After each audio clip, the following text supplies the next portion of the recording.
ਇਕ ਓੰਕਾਰ ਸਤਿਨਾਮ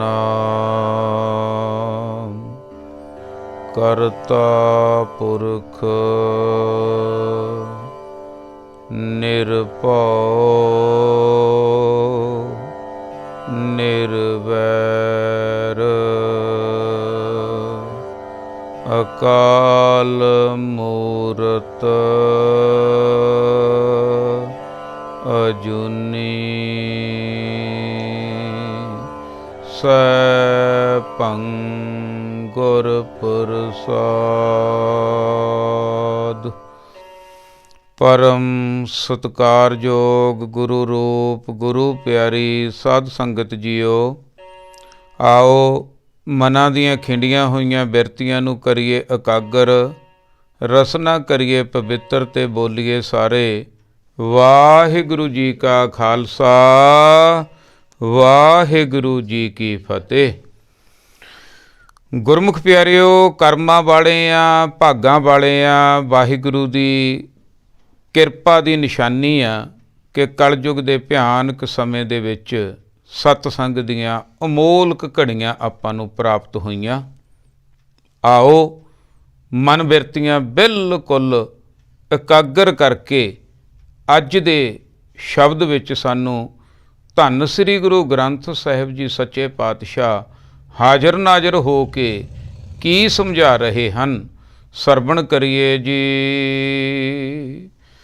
ਆਸਾ ਬਾਣੀ ਸ੍ਰੀ ਰਵਿਦਾਸ ਜੀਓ ਕੀ, ਇੱਕ ਓੰਕਾਰ ਸਤਿਗੁਰ ਪ੍ਰਸਾਦ।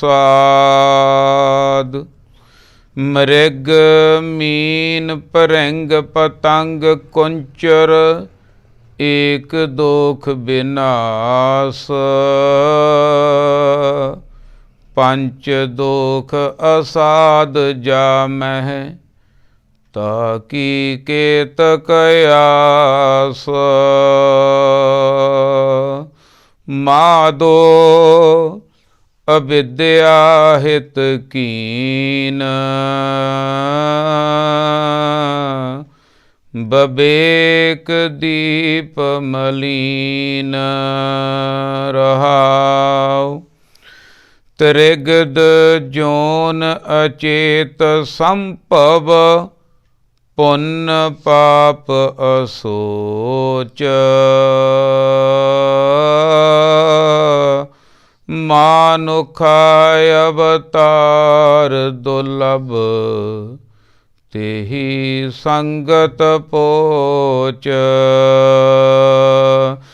ਜੀ ਜੰਤ ਜਹਾਂ ਲਗ, ਕਰਮ ਕੇ ਬਸ ਜਾਏ। ਕਾਲ ਫਾਸ ਅਬਦ ਲਾਗੇ, ਕਛ ਨ ਚੱਲੈ ਉਪਾਏ। ਰਵਿਦਾਸ ਦਾਸ ਉਦਾਸ ਤਜ ਭਰਮ, ਤਪਨ ਤਪ ਗੁਰ ਗਿਆਨ। ਭਗਤ ਜਨ ਭੈ ਹਰਨ, ਪਰਮਾਨੰਦ ਕਰੋ ਨਿਦਾਨ। ਭਗਤ ਜਨ ਭੈ ਹਰਨ, ਪਰਮਾਨੰਦ ਕਰੋ ਨਿਦਾਨ। ਆਸਾ ਬਾਣੀ ਸ੍ਰੀ ਰਵਿਦਾਸ ਜੀਓ ਕੀ, ਇੱਕ ਓੰਕਾਰ ਸਤਿਗੁਰ ਪ੍ਰਸਾਦ। ਧੰਨ ਸ੍ਰੀ ਗੁਰੂ ਗ੍ਰੰਥ ਸਾਹਿਬ ਜੀ ਦੇ ਵਿੱਚ 31 ਰਾਗ ਹਨ। 31 ਰਾਗਾਂ ਦੇ ਵਿੱਚੋਂ ਆਸਾ ਰਾਗ ਦੇ ਵਿੱਚ ਇਹ ਸ਼ਬਦ ਉਚਾਰਨ ਕੀਤਾ ਹੋਇਆ ਹੈ। ਬਾਣੀ ਸ੍ਰੀ ਰਵਿਦਾਸ ਜੀਓ ਕੀ। ਪੰਜਵੇਂ ਪਾਤਸ਼ਾਹ ਸਤਿਕਾਰਯੋਗ ਭਗਤ ਰਵਿਦਾਸ ਜੀ ਨੂੰ ਸਤਿਕਾਰ ਬਖਸ਼ਿਸ਼ ਕਰਦੇ ਹੋਏ ਲਿਖਦੇ ਹਨ ਕਿ ਇਹ ਬਾਣੀ, ਇਹ ਸ਼ਬਦ ਭਗਤ ਰਵਿਦਾਸ ਜੀਓ ਕਾ ਉਚਾਰਨ ਕੀਤਾ ਹੋਇਆ ਹੈ। ਇੱਕ ਓੰਕਾਰ ਸਤਿਗੁਰ ਪ੍ਰਸਾਦ। ਸਾਰੀ ਬਾਣੀ ਦਾ ਇੱਕੋ ਹੀ ਮਕਸਦ ਹੈ, ਇੱਕੋ ਹੀ ਨਿਸ਼ਾਨਾ ਹੈ, ਇੱਕੋ ਹੀ ਟੀਚਾ ਹੈ ਕਿ ਅਸੀਂ ਉਹ ਪਰਮਾਤਮਾ ਅਕਾਲ ਪੁਰਖ ਵਾਹਿਗੁਰੂ ਅੱਲਾ ਬੀਠਲ ਗੋਡ ਜੋ ਇੱਕ ਰਸ ਵਿਆਪਕ ਹੈ, ਉਸ ਵਾਹਿਗੁਰੂ ਦੇ ਨਾਲ ਸਾਡਾ ਮਿਲਾਪ ਕਿਵੇਂ ਹੋਵੇ। ਸਤਿਗੁਰ ਪ੍ਰਸਾਦ, ਸਤਿਗੁਰਾਂ ਦੀ ਕਿਰਪਾ ਦੇ ਨਾਲ ਉਸ ਪਰਮਾਤਮਾ ਵਾਹਿਗੁਰੂ ਨੂੰ ਜਾਣਿਆ ਜਾ ਸਕਦਾ ਹੈ। ਮਿਰਗ ਮੀਨ ਭਰਿੰਗ ਪਤੰਗ ਕੁੰਚਰ ਏਕ ਦੋਖ ਵਿਨਾਸ਼। ਭਗਤ ਰਵਿਦਾਸ ਜੀ ਸਮਝਾ ਰਹੇ ਹਨ ਕਿ ਇਹ ਮਨੁੱਖ ਆਪਣੇ ਆਪ ਵੱਲ ਕਦੇ ਸੋਚਿਆ? ਤੈਨੂੰ ਅੰਦਰਲੇ ਰੋਗਾਂ ਨੇ ਪਰੇਸ਼ਾਨ ਕੀਤਾ ਹੋਇਆ, ਅੰਦਰੋਂ ਰੋਗੀ ਆ, ਤੂੰ ਕਦੇ ਆਪਣੇ ਬਾਰੇ ਸੋਚਿਆ? ਗੁਰੂ ਦੇ ਕੋਲ ਬੈਠ ਕੇ ਗੁਰੂ ਦੇ ਗਿਆਨ ਰਾਹੀਂ ਆਪਣੇ ਅੰਦਰ ਝਾਤੀ ਮਾਰੇ ਤਾਂ ਤੈਨੂੰ ਪਤਾ ਲੱਗੇ ਤੇਰੇ ਅੰਦਰ 5 ਭਿਆਨਕ ਰੋਗ ਲੱਗੇ ਹੋਏ ਆ। ਤੇ ਬਾਹਰਲੀ ਸਾਨੂੰ ਉਦਾਹਰਨ ਬਖਸ਼ਿਸ਼ ਕਰ ਰਹੇ ਹਨ। ਕਿਸ ਤਰ੍ਹਾਂ? ਮਿਰਗ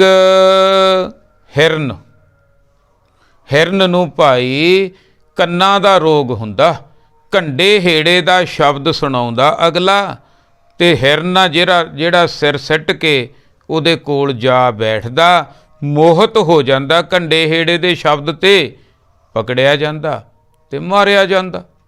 ਕੰਨਾਂ ਦੇ ਰੋਗ ਕਾਰਨ ਮਿਰਗ ਮਾਰਿਆ ਜਾਂਦਾ ਹੈ।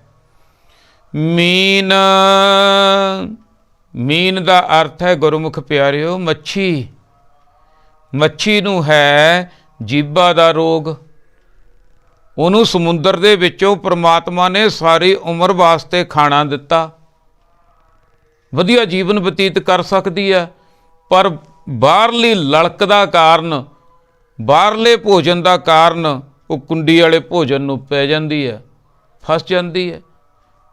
ਇਸ ਤਰ੍ਹਾਂ ਮੱਛੀ ਨੂੰ ਜਿਹੜਾ ਹੈ ਜੀਭਾ ਦਾ ਰੋਗ ਮਾਰ ਜਾਂਦਾ। ਪਤੰਗਾ ਵਾਹਿਗੁਰੂ। ਮਿਰਗ ਮੀਨ ਭਰਿੰਗ ਦਾ ਅਰਥ ਹੈ ਭੌਰਾ। ਭੌਰਾ ਭਾਈ ਫੁੱਲ ਤੇ ਆਉਂਦਾ, ਵਾਸ਼ਨਾ ਦਾ ਰੋਗ ਆ ਭੌਰੇ ਨੂੰ। ਭੌਰਾ ਉੱਡ ਕੇ ਆਉਂਦਾ, ਫੁੱਲ ਤੇ ਬੈਠਦਾ ਤੇ ਫੁੱਲ ਦੀ ਸੁਗੰਧੀ ਲੈਂਦਾ ਵਿੱਚੇ ਹੀ ਘੁੱਟਿਆ ਜਾਂਦਾ, ਆਪਣੀ ਜਾਨ ਦੇ ਦਿੰਦਾ। ਇਸ ਤਰ੍ਹਾਂ ਭੌਰਾ ਵੀ ਆਪਣੇ ਰੋਗ ਦਾ ਕਰਕੇ ਮਾਰਿਆ ਜਾਂਦਾ। ਪਤੰਗੇ ਨੂੰ ਹੈ ਭਾਈ ਦੇਖਣ ਦਾ ਰੋਗ। ਉਹ ਲਾਟ ਨੂੰ ਜਦੋਂ ਹੀ ਦੇਖਦਾ, ਲਾਟ ਉਹਨੂੰ ਸੋਹਣੀ ਲੱਗਦੀ ਹੈ, ਲਾਟ ਵੱਲ ਨੂੰ ਜਾਂਦਾ ਤੇ ਵਿੱਚੇ ਹੀ ਮਰ ਜਾਂਦਾ, ਮੱਚ ਜਾਂਦਾ। ਇਹ ਇਸ ਰੋਗ ਦੇ ਨਾਲ ਪਤੰਗਾ ਮਾਰਿਆ ਜਾਂਦਾ। ਕੁੰਚਰ ਹਾਥੀ ਨੂੰ ਕਾਮ ਦਾ ਰੋਗ ਆ, ਤੇ ਨਕਲੀ ਹਥਣੀ ਜਿਹੜੀ ਕਾਗਜ਼ਾਂ ਦੀ ਬਣਾ ਕੇ ਰੱਖਦੇ ਆ, ਉਹ ਮੂਹਰੇ ਖੜੀ ਕਰ ਦਿੰਦੇ ਆ, ਤੇ ਹਾਥੀ ਜਿਹੜਾ ਹੈ ਉਸ ਰੋਗ ਦੇ ਕਾਰਨ, ਕਾਮ ਦੇ ਰੋਗ ਕਾਰਨ ਬਣਾਈ ਖਾ ਜਾਂਦਾ। ਸਾਰੀ ਉਮਰ 35 ਕਿਲੋ ਮੁਹਾਬਤ ਦੇ ਪਿੱਛੇ ਤੁਰਿਆ ਫਿਰਦਾ। ਭਗਤ ਰਵਿਦਾਸ ਜੀ ਸਮਝਾ ਰਹੇ ਹਨ, ਇਸ ਤਰ੍ਹਾਂ ਹਾਥੀ ਆਪਣੇ ਇੱਕ ਰੋਗ ਦਾ ਕਰਕੇ ਮਾਰਿਆ ਗਿਆ। ਏਕ ਦੋਖ ਵਿਨਾਸ਼। ਇੱਕ ਰੋਗ ਨੇ, ਇੱਕ ਦੁੱਖ ਨੇ ਇਹਨਾਂ ਜੀਵਾਂ ਦਾ ਵਿਨਾਸ਼ ਕਰ ਦਿੱਤਾ। ਕਿਵੇਂ? ਮਿਰਗ ਨੂੰ, ਜਿਹੜਾ ਮਿਰਗ ਆ, ਹਿਰਨਾ, ਉਹਨੂੰ ਸੁਣਨ ਦਾ ਰੋਗ ਆ। ਮੱਛੀ ਨੂੰ ਜੀਭਾ ਦਾ ਰੋਗ ਆ। ਹਿਰਨ ਨੂੰ ਕੰਨਾਂ ਦਾ ਰੋਗ ਕਹਿ ਲਈਏ, ਤੇ ਮੱਛੀ ਨੂੰ ਜੀਭਾ ਦਾ ਰੋਗ ਆ। ਭਰਿੰਗ ਭੌਰੇ ਨੂੰ ਜਿਹੜਾ ਹੈ ਵਾਸ਼ਨਾ ਦਾ ਰੋਗ ਆ। ਪਤੰਗੇ ਨੂੰ ਜਿਹੜਾ ਰੋਸ਼ਨੀ ਦਾ ਉਧਰ ਨੂੰ ਭੱਜਦਾ ਉਹ ਰੋਗ ਆ। ਤੇ ਹਾਥੀ ਨੂੰ ਜਿਹੜਾ ਹੈ ਕਾਮ ਦਾ ਰੋਗ ਆ। ਇਹ ਸਾਰੇ ਜੀਵ ਇੱਕ ਰੋਗ ਕਰਕੇ ਮਾਰੇ ਜਾਂਦੇ ਆ, ਫੜੇ ਜਾਂਦੇ ਆ, ਪਕੜੇ ਜਾਂਦੇ ਆ, ਗੁਲਾਮ ਹੋ ਜਾਂਦੇ ਆ, ਇਹਨਾਂ ਦਾ ਵਿਨਾਸ਼ ਹੋ ਜਾਂਦਾ। ਪਰ ਪੰਚ ਦੋਖ ਅਸਾਧ ਜਾ ਮਹਿ ਤਾਕੀ ਕੇਤ ਕਯਾਸ। ਐ ਮਨੁੱਖ, ਐ ਮੇਰੇ ਮਨਾ ਸੋਚ, ਇੱਕ ਇੱਕ ਰੋਗ ਦਾ ਕਰਕੇ ਇਹ ਸਾਰੇ ਜੀਵ ਮਾਰੇ ਜਾਂਦੇ ਆ। ਜੇ ਜਿਹਦੇ ਅੰਦਰ ਪੰਜੇ ਹੀ ਹੋਣ, ਫੇਰ ਸਾਡੇ ਅੰਦਰ ਇਹ ਪੰਜੇ ਹੀ ਆ ਭਾਈ ਗੁਰਮੁਖ ਪਿਆਰਿਓ। ਪੰਜ ਦੋਖ ਅਸਾਧ ਜਾਮ ਹੈ, ਔਰ ਸਾਧੇ ਵੀ ਨਹੀਂ ਜਾਂਦੇ ਛੇਤੀ ਛੇਤੀ, ਇਹਨਾਂ ਦੀ ਦਵਾਈ ਵੀ ਨਹੀਂ ਕਿਤੇ ਮਿਲਦੀ। ਬਾਹਰਲੇ ਰੋਗ ਨਹੀਂ, ਅੰਦਰਲੇ ਰੋਗ ਆ ਮਨ ਨੂੰ ਚਿੰਬੜੇ ਹੋਏ। ਤਾਂ ਕਿ ਕੇਤਕ ਆਸ, ਇੱਕ ਇੱਕ ਰੋਗ ਨਾ ਇਹ ਸਾਰੀਆਂ ਜੂਨੀਆਂ ਜਿਹੜੀਆਂ ਮਰੀ ਜਾਂਦੀਆਂ, ਤੇ ਜਿਹਨੂੰ ਪੰਜੇ ਰੋਗ ਹੋਣ ਉਹਦੀ ਕਿੰਨੀ ਕੁ ਆਸ ਕੀਤੀ ਜਾ ਸਕਦੀ ਹੈ। ਭਾਵ ਮਨੁੱਖ ਦਾ ਮਨ ਇਹਨਾਂ ਰੋਗਾਂ ਤੋਂ, ਗੁਰ ਪ੍ਰਸਾਦ ਤੋਂ ਬਿਨਾ, ਗੁਰੂ ਦੇ ਓਟ ਆਸਰੇ ਤੋਂ ਬਿਨਾ, ਗੁਰੂ ਦੇ ਗਿਆਨ ਤੋਂ ਬਿਨਾ ਬਚ ਨਹੀਂ ਸਕਦਾ। ਕਿੰਨੀ ਕੁ ਆਸ ਕੀਤੀ ਜਾ ਸਕਦੀ ਹੈ ਬਚਣ ਦੀ? ਭਾਵ ਨਹੀਂ ਆਸ ਕੀਤੀ ਜਾ ਸਕਦੀ ਜੀ। ਮਾਦੋ ਅਵਿਦਿਆ ਹਿਤ ਕੀਨ, ਬਵੇਕ ਦੀਪ ਮਲੀਨ ਰਹਾਉ। ਮਾਧੋ ਮਾਇਆ ਦੇ ਪਤੀ ਪਰਮਾਤਮਾ ਵਾਹਿਗੁਰੂ ਅਕਾਲ ਪੁਰਖ ਇੱਕ ਓੰਕਾਰ ਅੱਲਾ ਬੀਠਲ ਗੋਡ, ਉਹ ਇੱਕ ਨੰਬਰ ਤੇ ਹੈ। ਮਾਇਆ 2 ਨੰਬਰ ਤੇ ਹੈ। ਜਿਹੜਾ ਪਰਮਾਤਮਾ ਨਾਲ ਜੁੜ ਗਿਆ ਉਹ ਮਾਇਆ ਤੋਂ ਬਚ ਗਿਆ। ਜਿਹੜਾ ਪਰਮਾਤਮਾ ਨਾਲ ਨਾ ਜੁੜਿਆ, ਮਾਇਆ ਉਹਨੂੰ ਗਲਛ ਲੈਂਦੀ ਹੈ। ਮਾਇਆ ਮਮਤਾ ਮੋਹਣੀ, ਜਿਨ ਬਿਨ ਦੰਤਾਂ ਜਗ ਖਾਇਆ। 2 ਨੰਬਰ ਤੇ ਮਾਇਆ, 1 ਨੰਬਰ ਤੇ ਮਾਇਆ ਦਾ ਪਤੀ ਭਾਵ ਮਾਧੋ ਪਰਮਾਤਮਾ ਵਾਹਿਗੁਰੂ। ਹੇ ਵਾਹਿਗੁਰੂ ਅਵਿਦਿਆ ਹਿਤ ਕੀਨ, ਇਹ ਸਾਰਾ ਕੁਝ ਜੋ ਮਨੁੱਖ ਲੁੱਟਿਆ ਜਾ ਰਿਹਾ, ਸਾਰੇ ਦਾ ਕਾਰਨ ਕੀ ਹੈ? ਅਵਿਦਿਆ। ਮਨੁੱਖ ਨੇ ਵਿਦਿਆ ਨਹੀਂ ਪ੍ਰਾਪਤ ਕੀਤੀ। ਬਾਹਰੋਂ ਦੇਖ ਲਓ ਗੁਰਮੁਖ ਪਿਆਰਿਓ, ਜੇ ਵਿਦਿਆ ਵਧੀਆ ਮਿਲ ਗਈ ਤਾਂ ਬਾਹਰੋਂ ਬੰਦਾ ਤਰੱਕੀ ਕਰ ਜਾਂਦਾ। ਇੱਕ ਬਾਹਰਲੀ ਵਿਦਿਆ, ਇੱਕ ਅੰਦਰਲੀ ਵਿਦਿਆ। ਵਿਦਿਆ ਤੋਂ ਬਿਨਾ, ਗਿਆਨ ਤੋਂ ਬਿਨਾ ਕਾਸੇ ਜੋਗਾ ਨਹੀਂ ਬੰਦਾ। ਗਿਆਨ ਬਹੁਤ ਜ਼ਰੂਰੀ ਆ। ਸਾਡੇ ਬੱਚਿਆਂ ਨੂੰ ਪ੍ਰਬੰਧ ਕਰਨਾ ਇਸ ਗਿਆਨ ਦੇ ਵਾਸਤੇ ਸਾਡਾ ਫਰਜ਼ ਬਣਦਾ ਹੈ। ਇਹ ਵਿਦਿਆ ਦਾ ਕਰਕੇ ਹੀ ਸਾਰਾ ਕੁਝ ਹੋ ਰਿਹਾ ਹੈ। ਗੁਰੂ ਮਹਾਰਾਜ ਸਮਝਾ ਰਹੇ ਹਨ ਸਾਰਿਆਂ ਦਾ ਕਾਰਨ ਕੀ ਹੈ? ਅਗਿਆਨਤਾ। ਮਾਧੋ ਅਵਿਦਿਆ ਹਿਤ ਕੀਨ, ਵਿਵੇਕ ਦੀਪ ਮਲੀਨ ਰਹਾਓ। ਜਿਹੜਾ ਵਿਵੇਕ ਦਾ ਦੀਵਾ ਸੀ, ਵਿਵੇਕ ਕੀ ਹੈ? ਸੱਚ ਤੇ ਝੂਠ ਦੋਨੋਂ ਚੀਜ਼ਾਂ ਸੰਸਾਰ ਦੇ ਵਿੱਚ ਭਾਈ। ਤੇ ਅਸੀਂ ਆਪਣੀ ਵਿਵੇਕ ਬੁੱਧੀ ਦੇ ਨਾਲ ਦੇਖਣਾ ਵੀ ਸੱਚ ਕੀ ਆ, ਝੂਠ ਕੀ ਹੈ। ਵਿਵੇਕ ਦਾਨ ਵੀ ਮੰਗਦੇ ਹਾਂ ਅਸੀਂ ਸਵੇਰ ਵੇਲੇ ਅਰਦਾਸ ਦੇ ਵਿੱਚ ਕਿ ਸਤਿਗੁਰੂ ਸੱਚੇ ਪਾਤਸ਼ਾਹ ਸਾਨੂੰ ਵਿਵੇਕ ਬੁੱਧ ਬਖਸ਼ਿਓ, ਤਾਂ ਕਿ ਮੈਂ ਝੂਠ ਤੇ ਸੱਚ ਨੂੰ ਜਾਣ ਸਕਾਂ। ਇਹ ਗਿਆਨ ਲੈਣਾ ਸੀ, ਅਸੀਂ ਇਹ ਗਿਆਨ ਨਹੀਂ ਲਿਆ, ਇਸ ਕਰਕੇ ਝੂਠ ਤੇ ਸੱਚ ਨੂੰ ਜਾਣ ਨਹੀਂ ਸਕਦੇ। ਜਾਂ ਆਪਾਂ ਪੰਜਾਬੀ 'ਚ ਸੌਖਾ ਕਹਿਣਾ ਹੋਵੇ ਵੀ ਗਧੇ ਤੇ ਘੋੜੇ ਦਾ ਫਰਕ ਅਸੀਂ ਦੇਖ ਨਹੀਂ ਸਕਦੇ। ਜੇ ਹੁਣ ਗਧਿਆਂ ਨੂੰ ਪ੍ਰੈਫਰੈਂਸ ਜ਼ਿਆਦਾ ਦਿੱਤੀ ਜਾਵੇ ਤਾਂ ਘੋੜਿਆਂ ਦੀ ਬੇਇੱਜ਼ਤੀ ਆ। ਚੰਗੇ ਬੰਦੇ ਮੀਨਜ਼ ਚੰਗੇ ਵਜੇ ਬੁਰਿਆਂ ਦਾ ਅਸੀਂ ਜ਼ਿਆਦਾ ਸਾਥ ਦੇਵਾਂਗੇ ਤਾਂ ਚੰਗਿਆਂ ਨੂੰ ਪਿੱਛੇ ਕਰ ਦਿਆਂਗੇ। ਜੇ ਚੰਗੇ ਪਿੱਛੇ ਹੋ ਜਾਣਗੇ, ਸਮਾਜ ਸਾਰਾ ਜਿਹੜਾ ਗੰਦਲਾ ਹੋ ਜਾਏਗਾ। ਇਹ ਸਾਰਾ ਕਾਰਨ ਇਹੀ ਹੈ ਬਈ ਬੁੱਧੀ ਤੋਂ ਬਿਨਾਂ ਬੰਦੇ ਨੇ ਅੱਗੇ ਆਉਣਾ, ਉਹ ਸਾਰਾ ਕੁਝ ਵਿਗੜ ਜਾਂਦਾ। ਤੇ ਸਾਡਾ ਅੰਦਰਲਾ ਸਿਸਟਮ ਵੀ ਗੁਰੂ ਦੇ ਗਿਆਨ ਤੋਂ ਬਿਨਾਂ ਸਾਰਾ ਵਿਗੜ ਜਾਂਦਾ। ਵਿਵੇਕ ਬੁੱਧੀ ਪ੍ਰਾਪਤ ਨਹੀਂ ਹੁੰਦੀ ਗੁਰੂ ਤੋਂ ਬਿਨਾਂ। ਵਿਵੇਕ ਦੀਪ, ਜਿਹੜਾ ਵਿਵੇਕ ਦਾ ਦੀਵਾ ਸੀ, ਉਹ ਮਲੀਨ ਹੋ ਚੁੱਕਿਆ। ਉਦਾਹਰਨ ਆਪਾਂ ਲੈ ਲਈਏ ਵੀ ਜਿਵੇਂ ਪੁਰਾਣੇ ਸਮੇਂ ਦੇ ਵਿੱਚ ਲਾਟਣਾ ਹੁੰਦੀਆਂ ਸੀ। ਲਾਟਣਾ ਜਦੋਂ ਜਗਾਉਂਦੇ ਸੀ ਤੇ ਉਹਦਾ ਚਾਨਣ ਮੱਧਮ ਪੈ ਜਾਂਦਾ ਸੀ। ਮੈਨੂੰ ਯਾਦ ਆ ਗੱਲ ਇਹ। ਤੇ ਮਾਂ ਨੇ ਸਾਡੀ ਨੇ ਫਿਰ ਨਾ ਕੱਪੜਾ ਲੈ ਕੇ ਤੇ ਉਹ ਜਿਹੜਾ ਚਿਮਨੀ ਸੀ ਸਾਫ਼ ਕਰ ਦੇਣੀ। ਉਦੋਂ ਬਾਅਦ ਉਹਦਾ ਲਾਟਣ ਦਾ ਚਾਨਣਾ ਵੱਧ ਜਾਣਾ। ਵਿਵੇਕ ਦੀਪ ਮਲੀਨ। ਇਸੇ ਤਰ੍ਹਾਂ ਸਾਡੀ ਮਨ ਦੀ ਲਾਟਣ ਦੀ ਚਿਮਨੀ ਮੈਲੀ ਹੋ ਚੁੱਕੀ ਹੈ।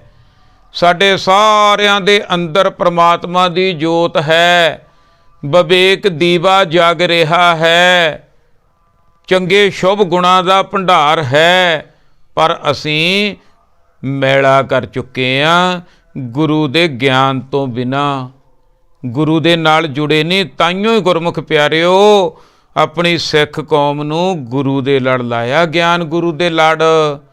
ਅਸੀਂ ਇਹ ਅੰਦਰਲਾ ਆਪਣਾ ਸਾਫ਼ ਕਰਨਾ, ਇਹ ਚਿਮਨੀ ਹੈ ਜਿਹੜੀ ਮਨ ਦੀ ਮੈਲੀ ਹੋਈ, ਇਹ ਸਾਫ਼ ਕਰਨੀ ਹੈ। ਸਾਰੇ ਦੁੱਖਾਂ ਦਾ ਕਾਰਨ, ਜਦੋਂ ਮਨੁੱਖ ਦੇ ਦੁੱਖਾਂ ਦਾ ਕਾਰਨ, ਫਿਰ ਜਦੋਂ ਮਨੁੱਖ ਸਵਰ ਗਿਆ, ਆਪ ਸਵਰ ਗਿਆ, ਉਹਦਾ ਪਰਿਵਾਰ ਸਵਰ ਗਿਆ, ਫਿਰ ਉਹਦਾ ਆਲਾ ਦੁਆਲਾ ਸਵਰ ਗਿਆ, ਤੇ ਸਮਝ ਲਓ ਸਾਰਾ ਸਮਾਜ ਸਵਰ ਗਿਆ। ਸ਼ੁਰੂ ਕਿੱਥੋਂ ਹੋਣਾ? ਅਗਰ ਸਮਾਜ ਨੂੰ ਸੁਧਾਰਨਾ ਚਾਹੁੰਦੇ ਹਾਂ, ਅਗਰ ਸਮਾਜ ਦੇ ਵਿੱਚ ਕੁਝ ਚੰਗਾ ਕਰਨਾ ਚਾਹੁੰਦੇ ਹਾਂ, ਤਾਂ ਸ਼ੁਰੂ ਆਪਣੇ ਆਪ ਤੋਂ ਕਰਨਾ ਪੈਣਾ, ਆਪਣੇ ਆਪ ਨੂੰ ਸਵਾਰਨਾ ਪੈਣਾ।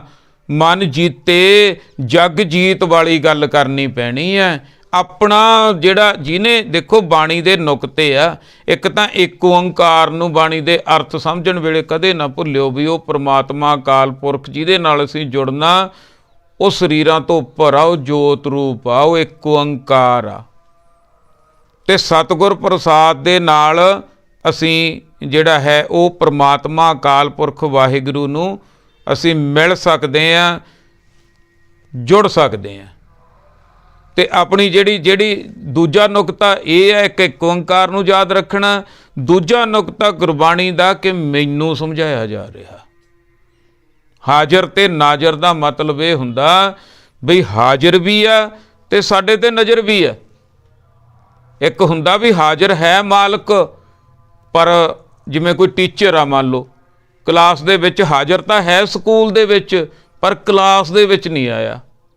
ਬੱਚੇ ਰੌਲਾ ਰੱਪਾ ਮਾੜਾ ਮੋਟਾ ਪਾ ਸਕਦੇ ਆ, ਕਿਉਂਕਿ ਟੀਚਰ ਹੈ ਤਾਂ ਹੈ ਪਰ ਸਾਹਮਣੇ ਨਹੀਂ ਹੈ, ਨਾਜ਼ਰ ਨਹੀਂ ਹੈ, ਨਜ਼ਰ ਨਹੀਂ ਹੈ।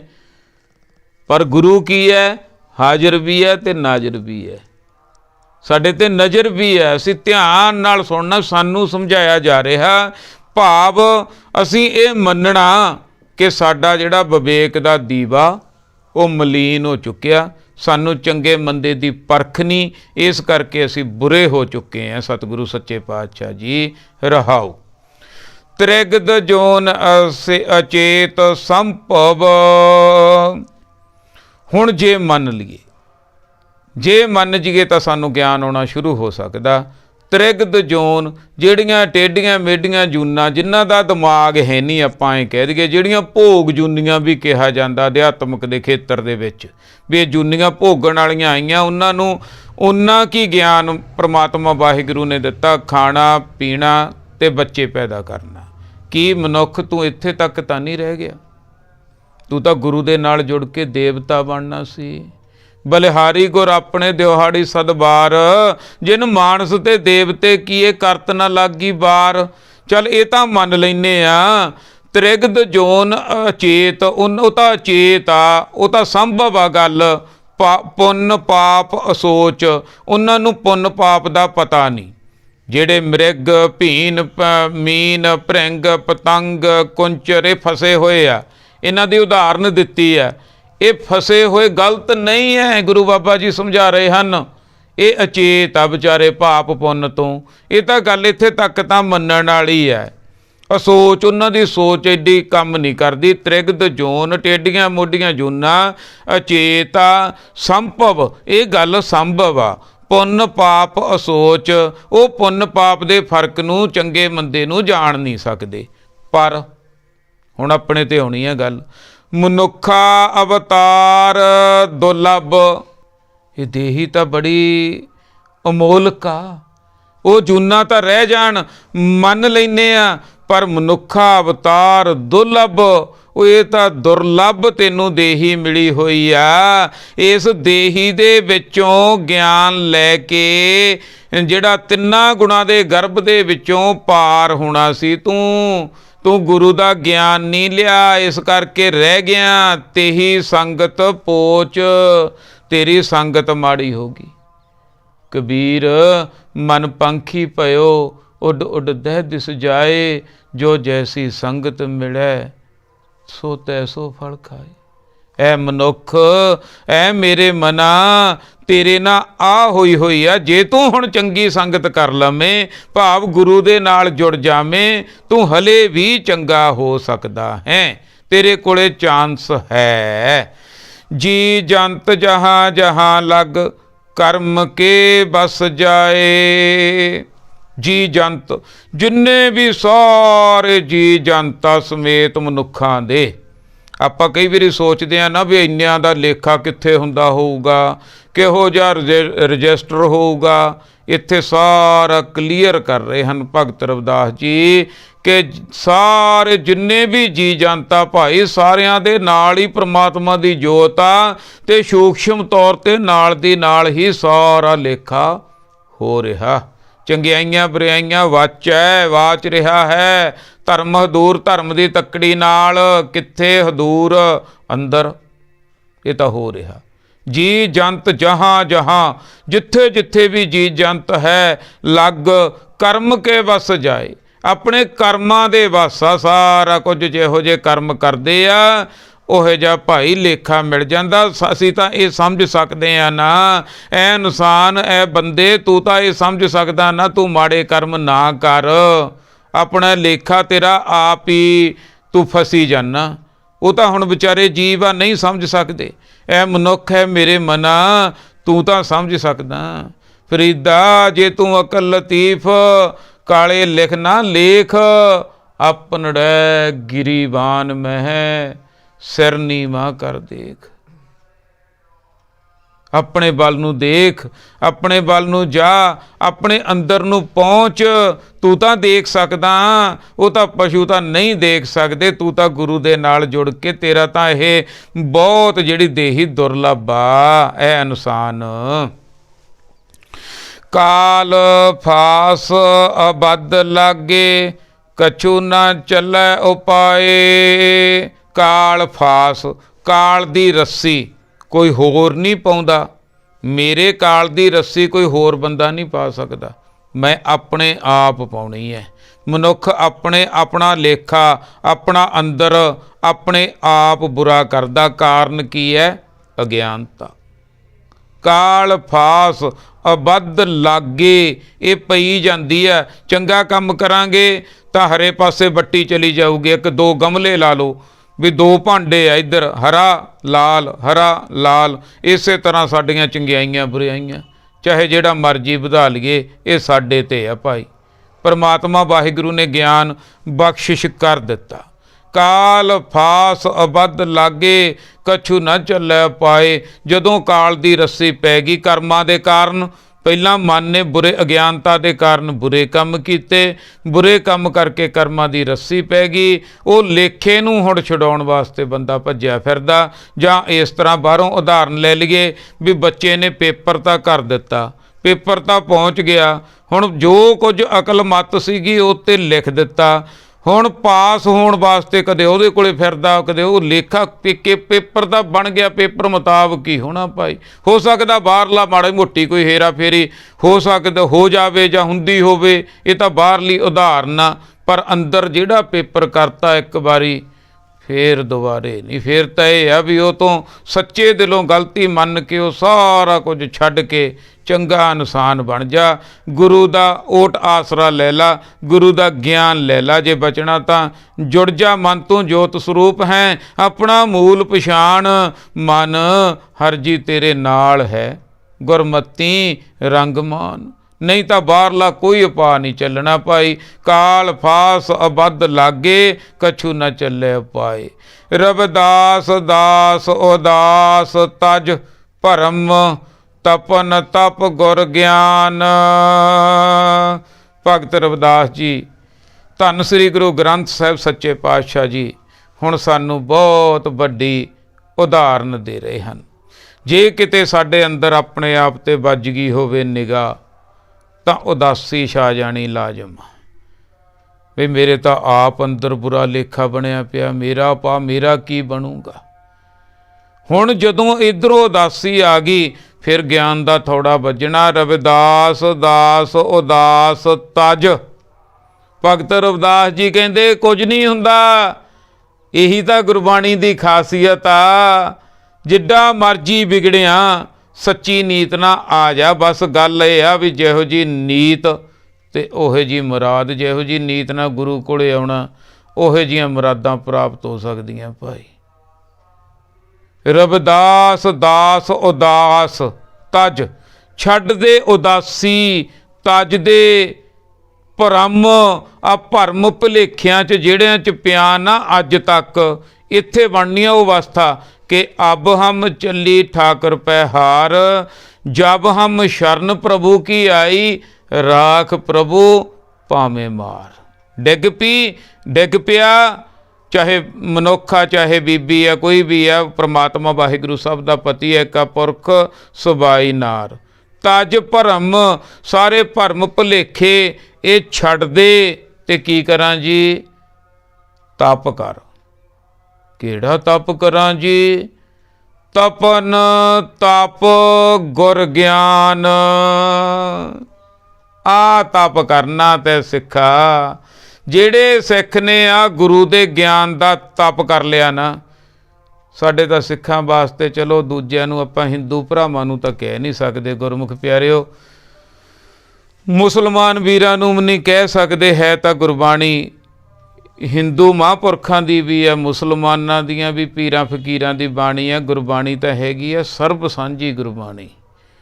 ਪਰ ਫਿਰ ਵੀ ਚਲੋ ਅਗਲਾ ਕਹਿੰਦਾ ਸਾਡਾ ਧਰਮ ਭਾਈ ਸਾਨੂੰ ਨਹੀਂ ਕਹਿ ਸਕਦੇ, ਮੰਨ ਲੈਂਦੇ ਗੱਲ, ਪਰ ਸਿੱਖ ਵਾਸਤੇ ਤਾਂ ਇਹ ਜ਼ਰੂਰੀ ਹੈ। ਗੁਰਬਾਣੀ ਦਾ ਸਿਲੇਬਸ ਕਰਨਾ ਸਾਡੇ ਸਿੱਖਾਂ ਵਾਸਤੇ ਤਾਂ ਜ਼ਰੂਰੀ ਆ। ਆ ਤਾਪਾ ਅਸਲ ਦੇ ਵਿੱਚ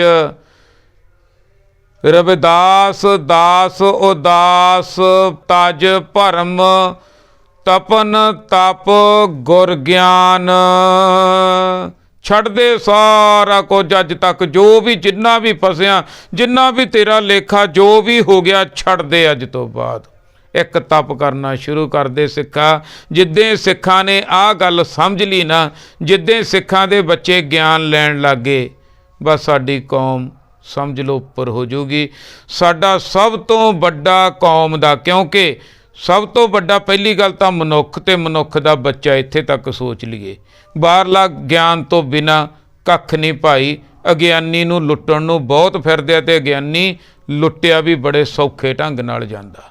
ਗਿਆਨਵਾਨ ਹੋਣਾ ਬਹੁਤ ਹੀ ਜ਼ਰੂਰੀ ਹੈ ਸਾਡੀ ਸਿੱਖ ਕੌਮ ਵਾਸਤੇ। ਜੇ ਅਸੀਂ ਗਿਆਨਵਾਨ ਹੋ ਜਾਈਏ ਤਾਂ ਸਾਨੂੰ ਸਾਰਾ ਕੁਝ ਹੀ ਪਤਾ ਲੱਗ ਸਕਦਾ। ਆਹ ਤਪ ਕਰਨਾ ਸਭ ਤੋਂ ਵੱਡਾ ਤੇ ਸਭ ਤੋਂ ਜ਼ਰੂਰੀ ਹੈ। ਤਪਨ ਤਪ ਗੁਰ ਗਿਆਨ। ਭਗਤ ਜਨ ਭੈ ਹਰਨ, ਪਰਮਾਨੰਦ ਕਰੋ ਨਿਦਾਨ।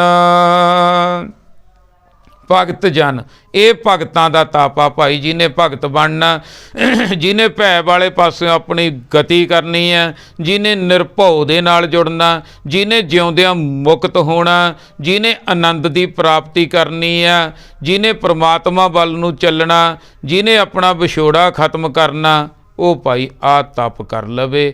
ਭਗਤ ਜਨ ਭੈ ਹਰਨ, ਭਗਤਾਂ ਦਾ ਸਾਰੇ ਤਰ੍ਹਾਂ ਦਾ ਭੈ ਹਰਨ ਹੋ ਜਾਂਦਾ, ਕੱਟਿਆ ਜਾਂਦਾ। ਹੁਣ ਇਹ ਗੱਲਾਂ ਨੂੰ ਸੁਣ ਕੇ ਭਗਤ ਰਵਿਦਾਸ ਜੀ ਨੇ ਜੋ ਸਾਨੂੰ ਸੁਣਾਈਆਂ, ਤਾਂ ਮੇਰਾ ਵੀ ਜੀ ਕਰਿਆ ਆ, ਮੈਂ ਵੀ ਜੀ ਬੁਰਾ, ਮੈਂ ਵੀ ਨਿੰਮੋ ਝੋਣਾ ਜਿਹਾ ਉੱਠ ਕੇ ਖੜਾ ਹੋ ਗਿਆ। ਹੁਣ ਕਿਹੜੀ ਬੇਨਤੀ, ਆ ਜਾ ਆ ਜਾ ਭਾਈ, ਤੂੰ ਵੀ ਆ ਜਾ, ਤੂੰ ਵੀ ਆ ਜਾ। ਜਿਹੜਾ ਆਪਣੇ ਆਪ ਨੂੰ ਸਮਝਦੇ ਆ ਕਿ ਮੈਂ ਬੁਰਾ, ਆ ਜਾਓ ਕਰੀਏ ਇੱਕ ਅਰਦਾਸ ਬੇਨਤੀ। ਹਾਜ਼ਰ ਨਾਜ਼ਰ ਆ ਧੰਨ ਸ੍ਰੀ ਗੁਰੂ ਗ੍ਰੰਥ ਸਾਹਿਬ ਸੱਚੇ ਪਾਤਸ਼ਾਹ ਜੀ। ਕਿਹੜੀ ਬੇਨਤੀ ਕਰੀਏ? ਪਰਮਾਨੰਦ ਕਰੋ ਨਿਦਾਨ। ਪਰਮਾਨੰਦ ਇੱਕ ਆਨੰਦ ਆ, ਇੱਕ ਹੁੰਦਾ ਪਰਮ ਆਨੰਦ। ਉਹ ਪਰਮਾਤਮਾ ਵਾਹਿਗੁਰੂ ਅਕਾਲ ਪੁਰਖ ਪਰਮ ਆਨੰਦ ਹਨ। ਤੇ ਜਿਹੜਾ ਜੁੜ ਗਿਆ ਅਕਾਲ ਪੁਰਖ ਦੇ ਨਾਲ, ਉਹ ਨਾਨਕ ਭਗਤਾਂ ਸਦਾ ਵਿਗਾਸ, ਉਹ ਸਮਝ ਲਓ ਆਨੰਦ ਦੀ ਪ੍ਰਾਪਤੀ ਕਰ ਗਿਆ। ਕਰੋ ਨਿਦਾਨ। ਨੰਨੇ ਨੂੰ ਸਿਹਾਰੀ, ਦੱਦੇ ਨੂੰ ਕੰਨਾ ਤੇ ਨੰਨਾ, ਇਹਦਾ ਅਰਥ ਹੁੰਦਾ ਅੰਤ, ਅਖੀਰ, ਲਾਸਟ, ਜਿੱਥੇ ਮੈਂ ਹਾਰ ਕੇ ਡਿੱਗ ਪਿਆ। ਇੱਕ ਸ਼ਬਦ ਆਉਂਦਾ ਨੰਨੇ ਨੂੰ ਸਿਹਾਰੀ, ਧੱਦੇ ਨੂੰ ਕੰਨਾ, ਨੰਨਾ ਨਿਧਾਨ, ਉਹਦਾ ਅਰਥ ਹੁੰਦਾ ਖਜ਼ਾਨਾ। ਇੱਥੇ ਆ ਦੱਦਾ, ਨਿਦਾਨ। ਇਹਦਾ ਅਰਥ ਹੈ ਮੈਂ ਆਖਰ ਦੇ ਵਿੱਚ ਤੇਰੇ ਅੱਗੇ ਆ ਕੇ ਡਿੱਗ ਪਿਆ ਹਾਂ। ਅਬ ਹਮ ਚੱਲੀ ਠਾਕਰ ਪੈ ਹਾਰ, ਜਬ ਹਮ ਸ਼ਰਨ ਪ੍ਰਭੂ ਕੀ ਆਈ, ਰਾਖ ਪ੍ਰਭੂ ਭਾਵੇਂ ਮਾਰ। ਰਵਿਦਾਸ ਦਾਸ ਉਦਾਸ ਤਜ ਭਰਮ, ਤਪਨ ਤਪ ਗੁਰ ਗਿਆਨ, ਭਗਤ ਜਨ ਭੈ ਹਰਨ, ਪਰਮਾਨੰਦ ਕਰੋ ਨਿਦਾਨ। ਭੁੱਲ ਚੁੱਕ ਦੀ ਮਾਫੀ ਜੀ। ਵਾਹਿਗੁਰੂ ਜੀ ਕਾ ਖਾਲਸਾ, ਵਾਹਿਗੁਰੂ ਜੀ ਕੀ ਫਤਿਹ।